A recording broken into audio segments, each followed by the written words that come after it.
Good afternoon. You are doing okay? All right. So,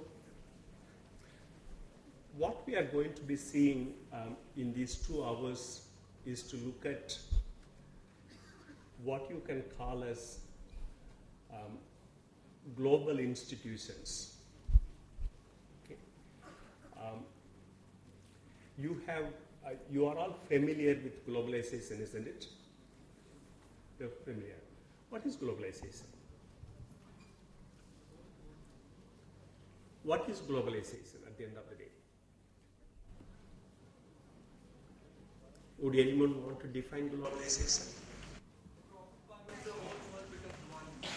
The world becomes one. On what basis? Economic,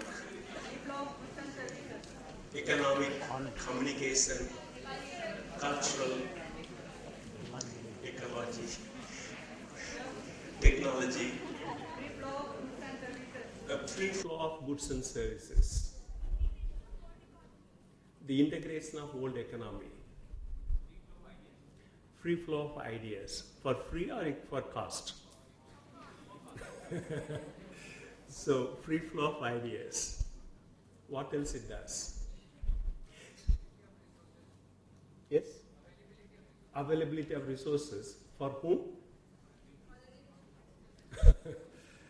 Okay, availability of resources. In other words, the resources become a common pool, is it? Yeah, a common pool.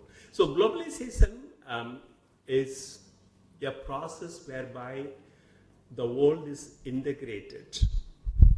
Integrated in the sense that, where goods and services can move across borders. Can people move across borders? Yes. What people? Which people? Some people. So people can move across borders. They can. And if you are from Kerala, you have a better opportunity of moving across borders, including Syria. So move across borders. Ideas can travel across borders. The knowledge. I think how did we overcome the whole range of deadly diseases like influenza? Influenza has been, what was the life expectancy in the early 1900? What was the average life expectancy of Indians in 1900? 22, 25, 30, women,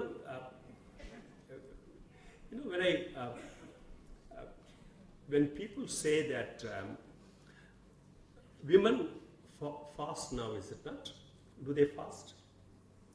On Mondays, women fast. Why do they fast? Huh? Get a good husband. and if one gets one, then why should they fast? Live long. In the early 1900s, women fasted for many years, a long time actually. They fasted Monday, Tuesday, Wednesday, Thursday, Friday, And still, what was the life expectancy? 25, 30. So there was no correlation between fasting and life expectancy. People die for a variety of reasons. Not because wife is fasting or husband is not fasting. But the influenza epidemic was fundamentally altered by transfer of knowledge, isn't it? The vaccination, the medicine, the invention of what has been the single most invention responsible for antibiotics? Okay, antibiotics. So the transfer of knowledge, the whole lot of transfer can happen. But what was the motive behind the first wave of globalization? What was the motive behind the first wave of globalization? Starting from, say, 1700. Yeah? Enama? The- Finding new lands, you needed a new lands for what?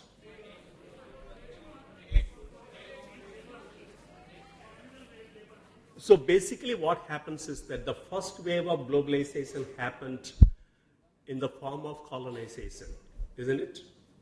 Now colonization was for what? I think, if you ask Britain, they will say it's a white man's burden to civilize the black man. There is nothing like that. The fundamental driving force for first wave of globalization has been access to and control over resources. Okay? Resources. And also, when you access and control resources for your industrialization, you also need market, isn't it? Do you need market? What did Mahatma Gandhi did? Why were they, burning clothes? Why were they doing it? Because, so they see, they thought that the Manchester mills, they took cotton from India, they created, clothes, and they exported to the country, and whereby the indigenous artisans have not been able to make a living. So now, that's also a form of globalization in the sense that you access raw materials, you also access cheap labor, you also have access to market, because if you produce, you need to sell. So what were the drivers of first wave of globalization? The drivers of globalization is the need for lands where people can be dispersed. Okay? Because Europe already had surplus population. Mind you, Europe is a small continent, but Europe had a surplus population even by 1750, 1780, because of the consolidation of land in few hands and dispossession of large number of people, and there needed to be found a location actually. That's how Europe needed to find new lands, and they invented America also. America was invented, it didn't exist. The United States of America was invented by whom? Columbus. But the Indian Americans always existed. They always known their country, but then, somebody thought that fellow has explored and invented and annexed and made it theirs. Now for what?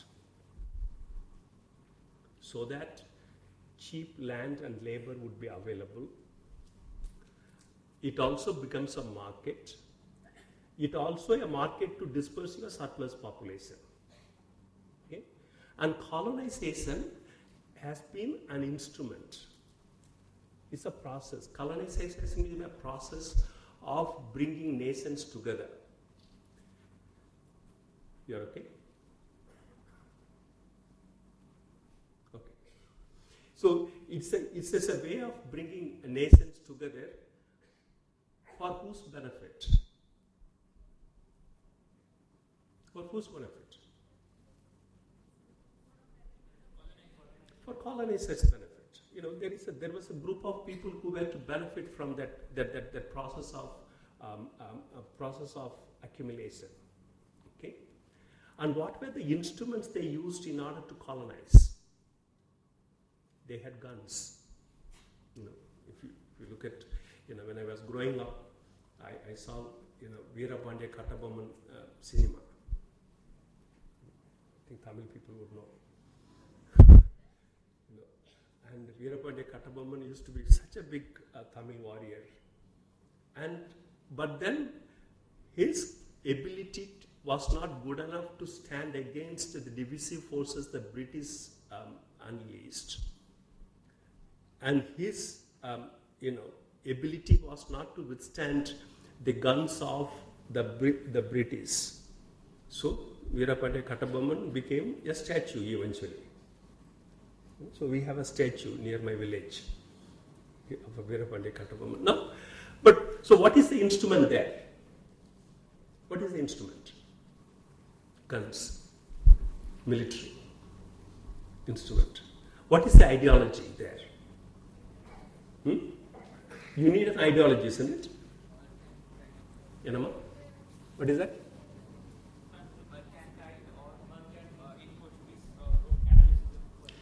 Right. But that is the reason. But what is the ideology that went into it? You know, colonization was based on the premises that the world needed to be civilized. The world needed to be civilized. And so they invented, so Christianity was an important instrument in that process. Christianity and anthropologists always went together. I studied anthropology. Christianity and anthropology went together. Anthropologists are funny people actually, you know. Okay. They always study not their own community, they study other communities. Isn't it? You know anthropology? They study other communities. So why should they study other communities? Because that's how they have been created. They are supposed to study other communities so that the colonizers understood them better. When you understand the culture and life situation of people, then you have a better way of dealing with them. And Christianity became a unifying factor. You know, when you have people divided along ethnic lines, you needed some unifying factor. You know, Nagas were well known for head hunting, isn't it? Our Nagas, the Nagaland. Nagas were well known for head hunting, you know, just to show that, you know, how many heads I can hunt. Okay? And that's how, you know, their power went up. The idea of Nagaland would have never been possible but for Christianity. Okay? Christianity as a religion became a common denominator so that people of various ethnic groups of Nagas could come together to see themselves as belonging to a particular religion, and they fell together. Okay? So you had guns, you had religion, you had a science. These are instruments. Okay?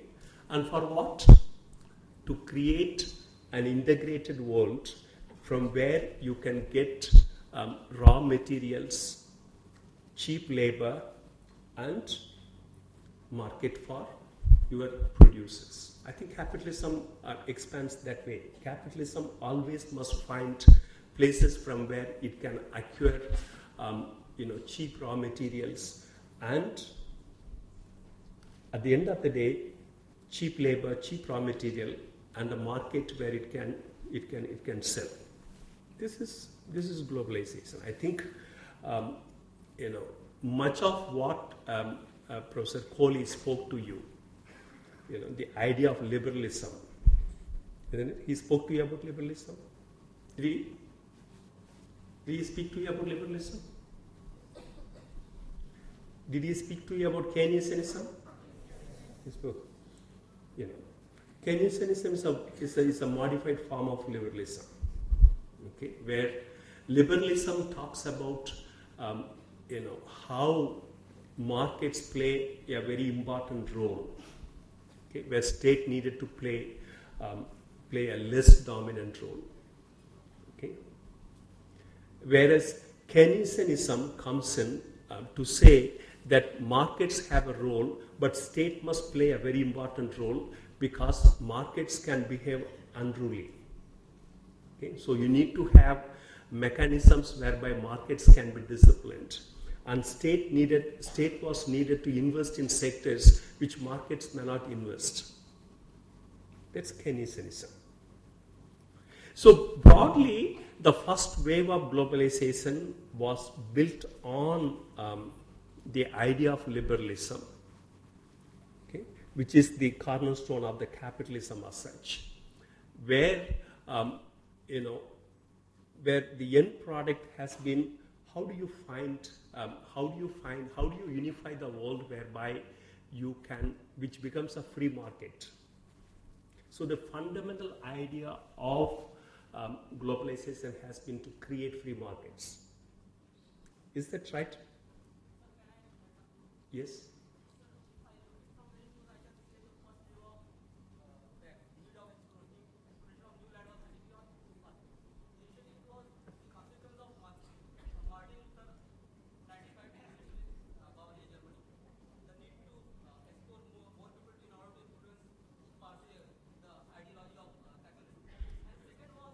Would you want to give a microphone to him, or you are able to capture? You talk little loudly. And second reason was the consequence of continental policy of Napoleon in 1805 to 1815. Because of that, Britain and many countries started feeling that they need to explore new markets, and moreover, they need to explore a new area from where they can source the resources. Yeah. You are saying that you are adding value, adding meat to what I have been saying. It's ideology, and it is territorial conquest. Okay? And different colonizers had different ways of exploitation, to what extent. Okay? And so history is about how far they could go. So the Dutch went very far of declaring people non-citizens, like in South Africa, to that of the Portuguese refusing to leave Mozambique, the British and the Dutch refusing to leave Zambia, South Africa, Zimbabwe. English are a little different, but not very much different in terms of the conquest, the demand to get access to resources. There won't be much difference, but to what extent they would continue with that process is very different. So basically, you have the first wave of globalization, and you can largely justify it. Actually, there would be lots of people who justify it because, I'm talking English, isn't it? We are talking English. Now, how did we get English? Because, we were colonized. Is it a good thing or a bad thing? I don't know. It depends upon if you ask UPSC aspirants. They would have a different view about, whether it is good or bad. In every context and every time point, there has always been gainers and losers. Okay? There has always been gainers and losers. And, so the gainers supported the exploiters. The losers fought their way to make a livelihood, actually. So there has been, so history is full of how people overcome, globalization locally, globalization nationally, and globalization internationally. I think so. There is no one pathway that is existing, but that is part of the process that we have gone through in the first wave of globalization. The second wave of globalization started with the oil crisis in 1970s. Okay, as the Keynesianism as an ideology ran its course following the end of Second World War.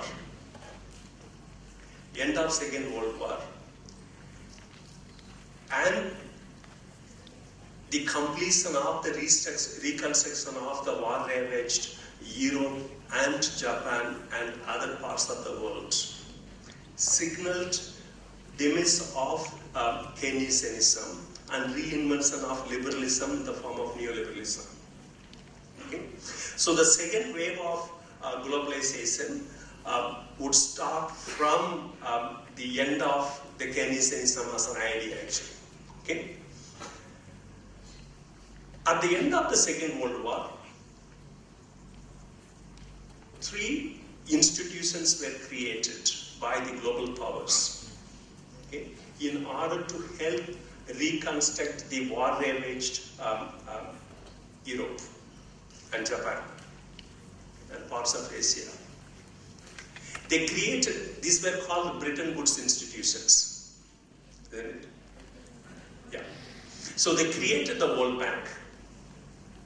They created the International Monetary Fund. And they created International Trade Organization, ITO. They played a very important role, actually. Mind you, the creation of these institutions and Keynesianism as an ideology went hand in hand. Okay? Because the state intervention was extremely important, and investment by the state was extremely important in order to facilitate reconstruction processes. Isn't it? Reconstruction process. The bank and the fund played a very important role in the reconstruction process. What was the role of the World Bank? The World Bank was created to facilitate reconstruction. It was called the Bank of Reconstruction and Development. Okay, it was created to reconstruct reconstruction processes. So its mandate was to transfer of resources from where it was available to where it was not available, transfer of technology, transfer of knowledge. Mind you, much of the knowledge that was created post-war period, much of the knowledge that was created post-war period were always located in the public domain. You know, public domain. Okay? In other words, that knowledge is universal. That knowledge can be transferred from one location to another location free of cost. We wouldn't have had Green Revolution if not for Keynesianism as such. In an Indian context, we call it as Nehruism. Okay? Whereby the bank played a very important role of transferring technology, transferring knowledge. It served as a guarantor, for countries that needed financial resources. Okay? So that is the role the bank played in the post-war period, and which was a very important role actually. They, whole lot of experts came. I think, as a student of demography, my teacher used to teach me one very interesting story actually. The bank brought a family planning consultant from Harvard. Even then, I think Harvard was brought in actually. The fellow's job was very simple. What was his job? How do you reach Nirod to every home in India? Nirod, condo. It used to be called Nirod. And that man came out with the free idea. He was not paid any fees. He came free. So what was his model of reaching Nirod to every village? He thought, what goes to every village? The Lipton tea. Lipton tea. Lipton tea went to every village. So he said, Lipton, along with distributing tea, will also distribute Nirod. And it was available in the village. And what did people do with those Nirod?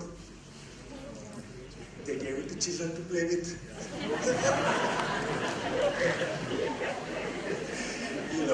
So I remember that we used to have balloons.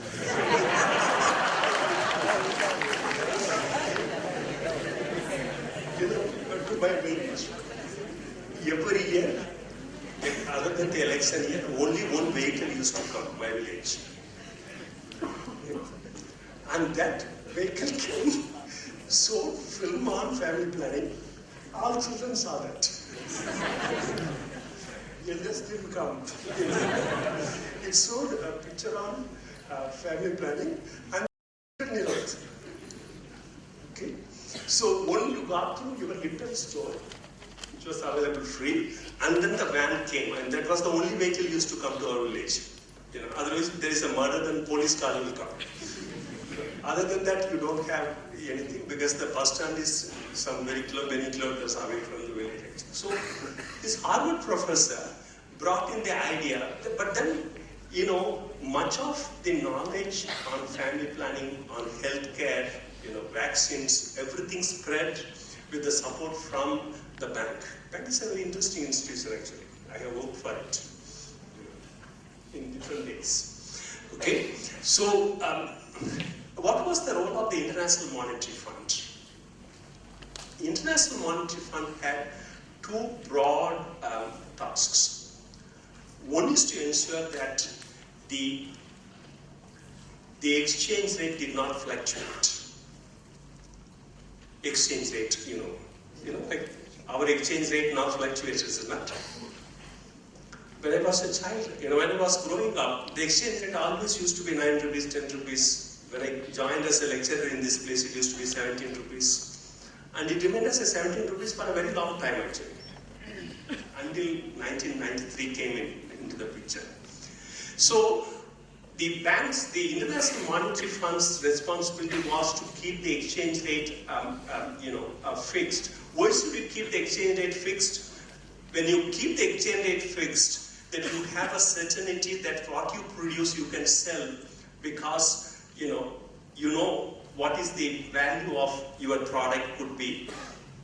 If it is fluctuating, then you can't envisage that what would be the cost of your production and what you can make of it actually. So the IMF was created to keep a check on the interest rate and the exchange rate. And IMF also was a lender of the last resort. When the bank could not find money from anywhere, the IMF gave low interest loans as such. For countries that needed a loan. That was IMF. The International Trade Organization was not really created. Why was not created actually? Because after the Second World War, the only country that was standing strong in producing something was what? The United States of America. Where there was no other country that was competing. When you don't have any country competing you, why do you need an institution to facilitate trade? Whatever they produce, they can sell it, isn't it? So ITO was created for namesake, but it was not necessarily needed actually. So these two institutions played a very important role in terms of the reconstruction process as such. But by 1970s, once the reconstruction process was completed across the globe, Europe became an important source of production, isn't it? It became an important source of production and it needed the markets to look for. Japan was reconstructed. It was looking for market.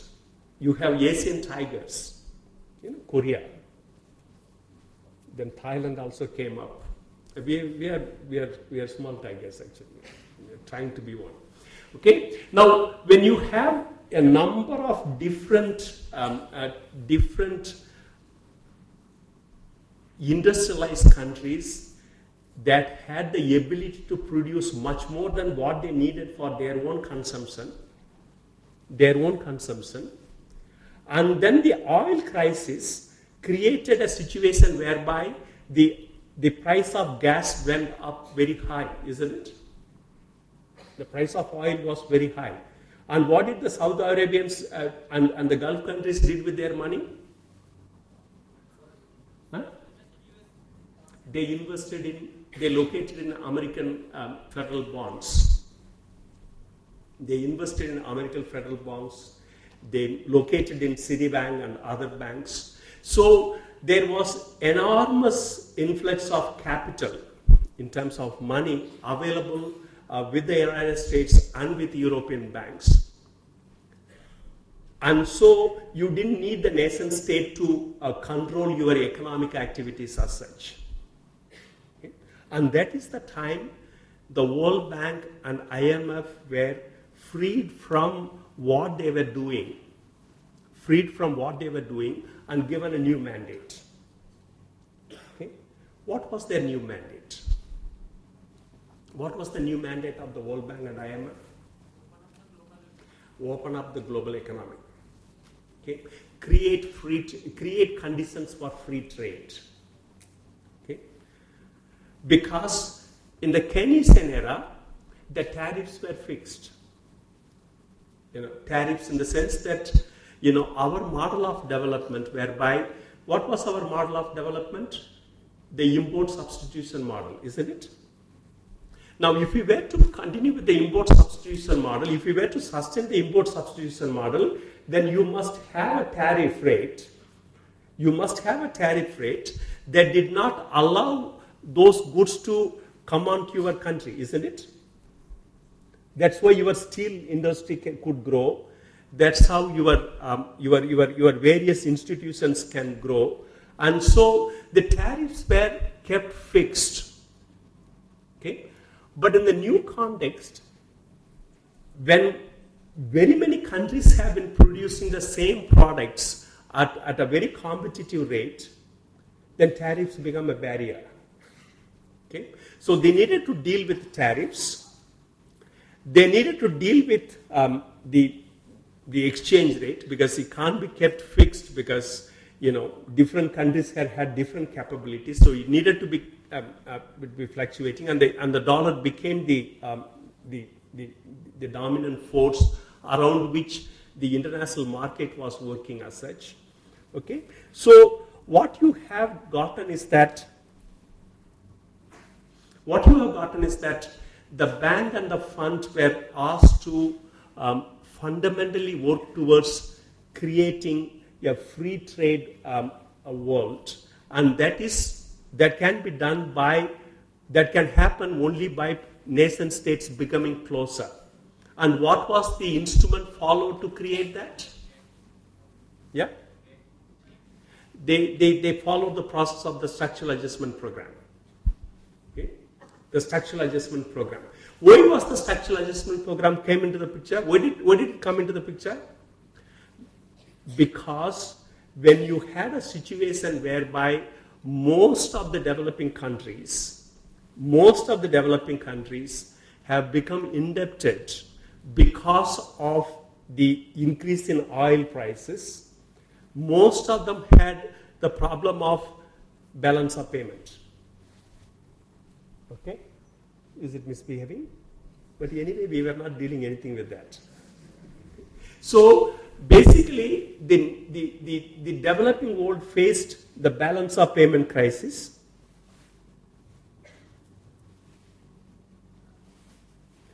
Okay.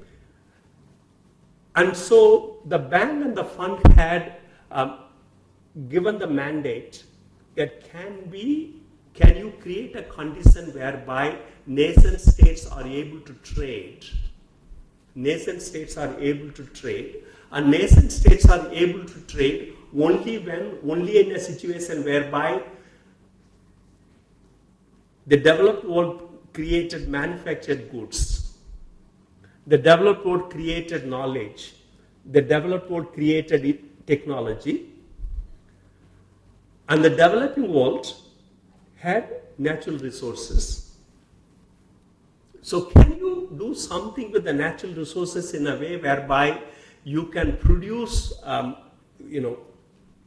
the goods and services from your natural resources that can be exchanged for buying the technology, knowledge, okay, and manufactured goods as such? I think so. Much of the structural adjustment program in the 1970s and 80s and intensified in the 1990s was fundamentally aimed at restructuring the economies of various nation states. So your liberalization, LPG, liberalization, privatization, and globalization as three instruments, okay, were fundamentally meant to create a context whereby every nation state would have a core competency in production and trade of a particular goods and services, because you have the resources to do that, and that resources can be used very well in order to acquire things that you don't produce. Isn't it reasonable? It's reasonable. So why should Indonesia produce aeroplanes? When Americans and Europeans can produce good aeroplanes that can fly, okay, why should Indonesians, set up aeroplanes? No, they are not supposed to. And they never were allowed to produce aeroplanes. They have to buy. So fundamentally what happens is that certain countries had capacity to produce something, certain countries had capacity to produce something else, and so the balance was to be struck. But what happens is that, that role, and then, so broadly you had three institutions came into picture. The bank and the fund fundamentally changed their track of what would they do with their time and monies. So the bank and funds role was fundamentally to restructure the economies of indebted nations, okay? And the way of restructuring their economies would be to create, options for free trade. So liberalize your financial institutions, okay? Deregulate your labor market. Reduce public expenditure. Reduce subsidies. Privatize the public sector in industries, because government is an inefficient institution to run, engage in production processes. So by cutting subsidies, by reducing social welfare spending and privatizing industries and other production system, what are you supposed to, what would you be gaining? You free up monies, isn't it? Once you free up money, what would you do with that? The private sector can, access resources and do business better, isn't it? Why are we talking about insurance sector? The last parliament session, our MPs were fighting on opening up the insurance sector.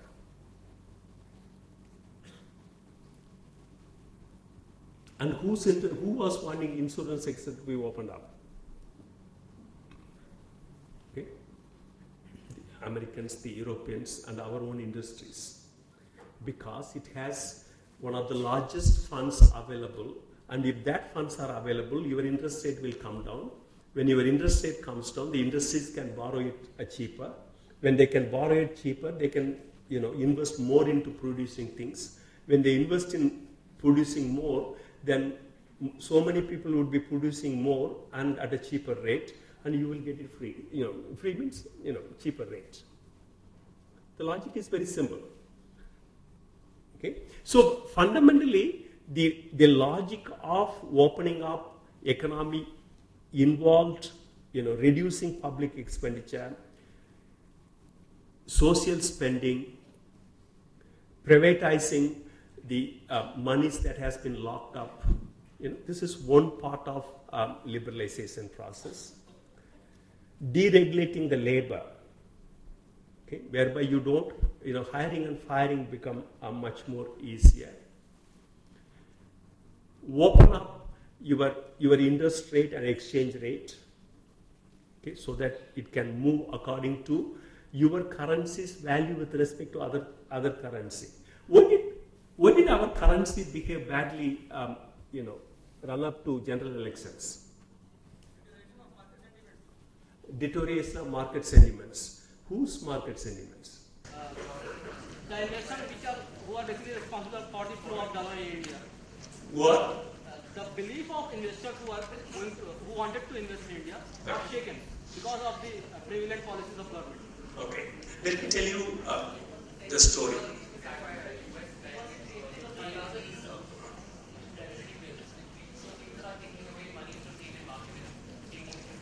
That's it.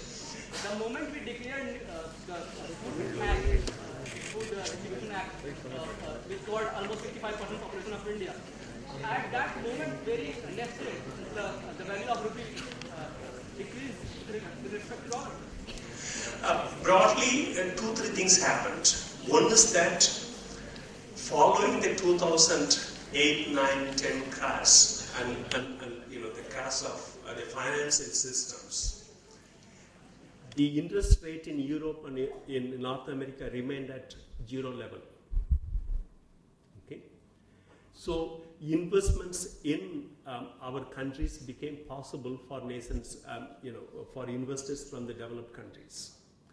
When the American Fed, the Federal Reserve, hinted, our investors thought they got some clues that the American Fed will increase the interest rate. Then people started pulling out money, pulling out dollars from Indian market, and our currency crashed. It's not because of the Food Security Act. It's not because of. Why not bring in crash? Bring in what? RMB of China. Why not Australian dollar crash? Because there was a sentiment in market that Indian government policy is not going to have market activity. That is why only the value of rupee decreased, not RMB, not Australian dollar, not rand. There was an opportunity to invest in US, but because of the mistreatment of instrument of the economic regulation in India, the flow of money was from the India to India. Okay, I think there is a point there. I think that is a point of view. Okay, there's a point of view. I wouldn't be able to accumulate evidence for that argument. Okay, but we can always discuss the evidence. Okay, we'll look at that. That's a sentiment. Okay, but the currency fluctuated across the globe. It's not just in India. Currency fluctuated across the globe. But there's a point which we can look at. But then the idea that fixed rate is not in the interest of every nation has gotten into the DNA in the sense that currencies can fluctuate. That's fundamentally because all of us are pegged on a particular currency. Why is it that the new government, the Chinese and the BRIC countries want to set up a new bank? You have the idea that they want to set up a new bank. Okay. They want to do it primarily because the World Bank and IMF will dictate terms from the perspective of the developed nations, whereby a bank of our own can come in and bail you out. That's the idea. But what the amount of money that we want to put into that pot is a small minuscule of what the Chinese have in treasury bonds actually. So that's a different issue. So the point to come back here is that you had the institutions of global governance, the World Bank and the International Monetary Fund needed to fundamentally change their direction in order to create free market conditions across the world. And the ways of doing the free market conditions is to restructure the economy as such. And the restructuring of economy was based on your core competencies. What is your core competencies which you can use better in order to create tradable commodity. Okay? And at the end of the day, where different nation states produce different goods and services, and so this was one part of the process. Beginning 1990s, I think the process started from 80s, whereby the need for a trade facilitating organization was felt. Why did the need for trade facilitating organization came into the picture? Because you had the multiple producers of commodities and goods and services, isn't it? So when you have the Japanese, the Europeans, the Americans, the Chinese, the Taiwanese, all were producing, you needed to have an institution that can create supposed to be a level playing field for everybody to engage in the market mechanism. Okay, and so the World Trade Organization was created as an institution that will create rules and regulations whereby how tariffs will be fixed and how the market protectionism would not discriminate one nation state against another nation state. How the production of certain countries can be protected, and how disputes among nation states can be resolved in trade relations. That is why the World Trade Organization was created. The World Trade Organization was meant to facilitate, free flow of goods and services across nation states by creating binding rules and regulations. Okay, mind you, you had IMF and the World Bank created, reorganized, restructured the economies of the nation states, created institutions to facilitate that process. But the World Trade Organization came out with what? Binding rules and regulations whereby you can codify much of the changes that have been created by the World Bank and International Monetary Fund. Now, it's a very important point actually. This is the crux of the argument, in the sense that when the bank and the fund's creation is that you needed to keep your tariffs under certain levels. They are policies. Okay? But what the World Trade Organization did is that it transformed the policies into laws. Now, according to that law, the tariff levels for cotton, rice, wheat, any commodity must be fixed at a certain level, and you must follow that. You can't violate it. You can't violate it. If you violate it, you can be taken to the dispute resolution tribunal as such. Isn't it? So fundamentally what has happened is that the new form of globalization was facilitated by the bank, fund, and World Trade Organization, largely on behalf of the manufacturing, the knowledge-producing nations, okay, that have already moved on to the commercial farming, that have already moved on to corporate farming and production systems as such. Okay. And quite a lot of the trade amongst the nations, much of the trade amongst the nations are facilitated by whom? Done by whom? The transnational organizations and multinational organizations, isn't it? About 60% of all transactions that happen across the world is amongst the multinational organizations and transnational organizations like Coca-Cola, Pepsi-Cola,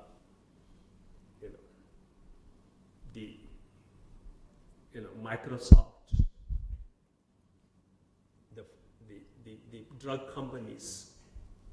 Okay? So there are three fundamental core areas whereby the World Trade Organization came into picture. One is the general agreement on trade on tariffs, trade and tariffs, the GATT. The second set of rules was around services, GATS, General Agreement on Trade in Services. And what is the third? The TRIPS, the intellectual property rights. So these three components, these three elements become far more important. The movement of manufactured goods across nations, including agreement on agriculture. Agreement on agriculture is integral part of the GATT. The ongoing debate about India's blocking, the facilitation of trade process on account of food security. Have you followed that debate? It's a very interesting debate, actually. You must follow it and you must understand it. The whole notion whereby,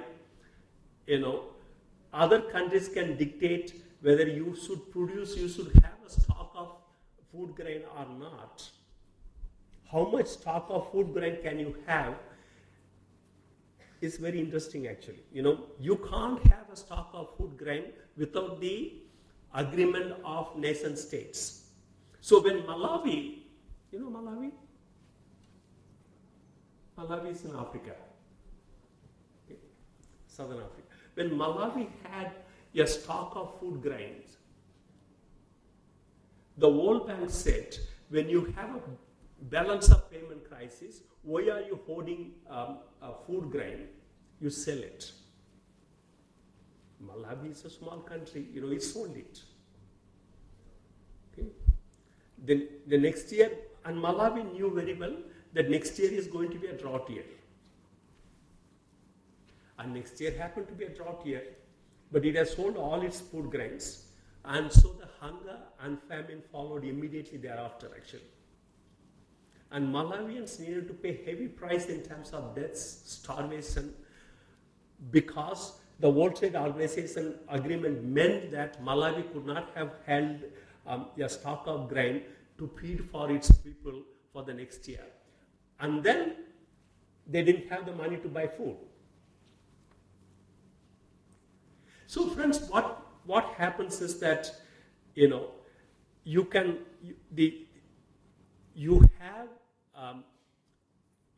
have the beneficiaries of globalization are who? Who are the beneficiaries of second wave of globalization? The developed nations. When President Bill Clinton was asked, what would he be born as in the next birth? What did President Clinton tell you? Not as American president, as a Wall Street financier. He wanted to be the Wall Street financier because president doesn't have the power. Wall Street has got. Wall Street can bring down the economy of the entire world, actually. That's what they did. In 2012, crisis was engineered by the Wall Street, actually. Okay? And the American Fed looked this way. They always look the other way. Who are supposed to regulate the financial markets and such. So fundamentally what happens is that, how international corporations can benefit from the trade is mostly dependent upon, one, it must find cheaper labor. Okay? That's why your sweatshops can move from Phnom Penh in Cambodia to that of Ho Chi Minh City in Vietnam to Dhaka in Bangladesh to Mumbai or to Colombo in Sri Lanka. What are they doing? What Levi Strauss and all other manufacturers of these garments are doing? They are searching for what? They are searching for cheap labor. Cheap labor, who can produce goods at a cheaper rate and at a better way and quickly, where they can produce, and then they are not bound to producing in the same country every year. They can move to whichever the country, whichever the contractor is willing to sacrifice the dignity of a whole lot of women, they would give the contract. So when 2,000 Bangladeshi women died in the garment factory crash in Dhaka, mind you, nobody was responsible. Nobody is responsible fundamentally because of what? They simply have no idea that who is the original contractor for this entire chain. So you have a local contractor, but local contractor doesn't know who is the international middleman, and middleman wouldn't know who is the final contractor. So in the process, Bangladesh government is not able to fix. Of course, it's not that Bangladesh government is interested in fixing responsibility. Okay? But even if Bangladesh government was interested in fixing responsibility of somebody, it has no way of fixing responsibility fundamentally because you simply have no idea that who is the final contractor. So the transnational corporations continue to scan the world in order to search for profits, and that comes from cheap labor. It can also come from cheap commodities. The bank and the fund recommended about 25 nations to grow coffee. Now, growing coffee is not a bad thing actually. If 25 nations grew coffee, what happens? You produce too much coffee. And when you produce too much coffee, there's a glut in the international market. Okay? Who benefits from it? Starbucks. Isn't it? Starbucks can get good coffee at a cheap rate because there is so much coffee out there. Isn't it? So the bank and the fund were not doing it for fun. The bank and the fund advising 25 nation states to produce coffee is not for fun. It's simply because their transnational companies are out there that can benefit from it immensely. So is the case with Coca. Coca, there is an advertisement where, the fellow, looks at Coca and one Coca falls down and cries. Have you seen the advertisement? Huh? Yeah. I tell you, it's amazing. The point here is that there is so much Coca produced that companies have the opportunity of buying the best Coca for the least cost. And it's not that their coffee or their chocolate prices are going to come down. Have Starbucks ever reduced its coffee price? No, it only increases. Okay? Now, friends, what is the point here is that the developing nations, their core competencies depend on the primary commodities. The developed nations, their core competencies continue to remain in technology, financial markets. Who controls the financial market of the world? Who controls the financial market of the world? The Wall Street. Now, who controls Wall Street? International financial institutions like, say, Goldman Sachs. Goldman Sachs can bring down any nation state any day. It's so powerful actually, including American state.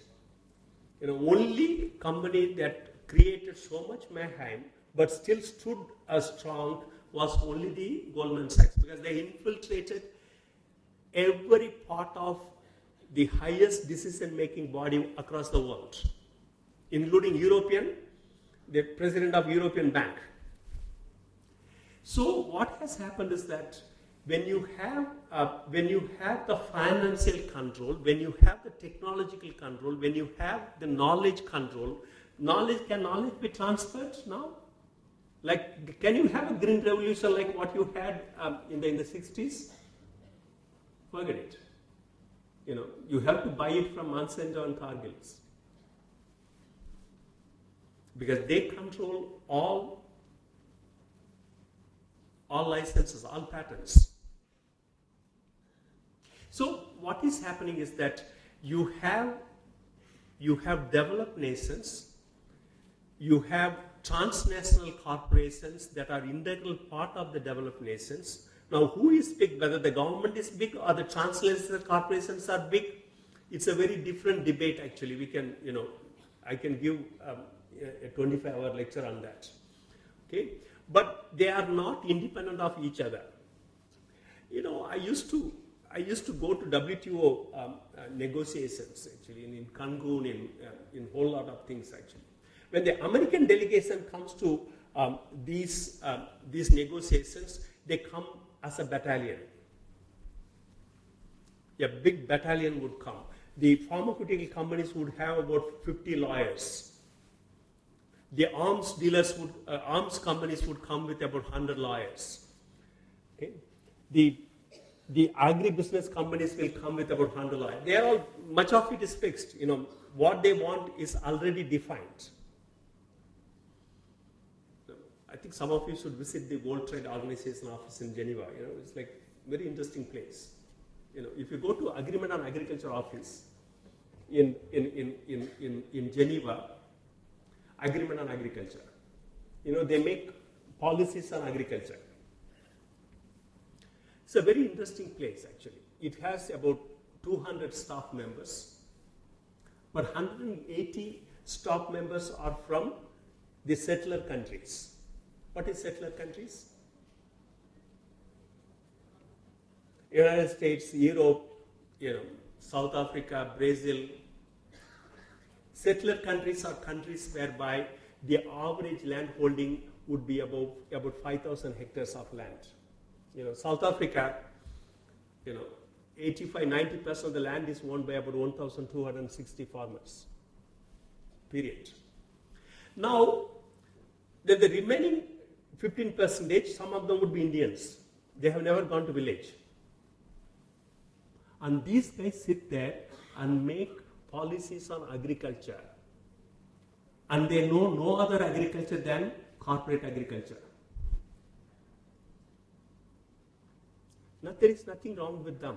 But what is wrong with them is that where do you come from, what kind of education you had, and on whose behalf are you making policies? That's what is going to be very important. So, what do we want to become? India wants to become what? Superpower. You want to become the gang. You want to become part of it. You want to become a developed country. But the cost of becoming a developed country is that you need ways whereby the Dadiwala is sleeping.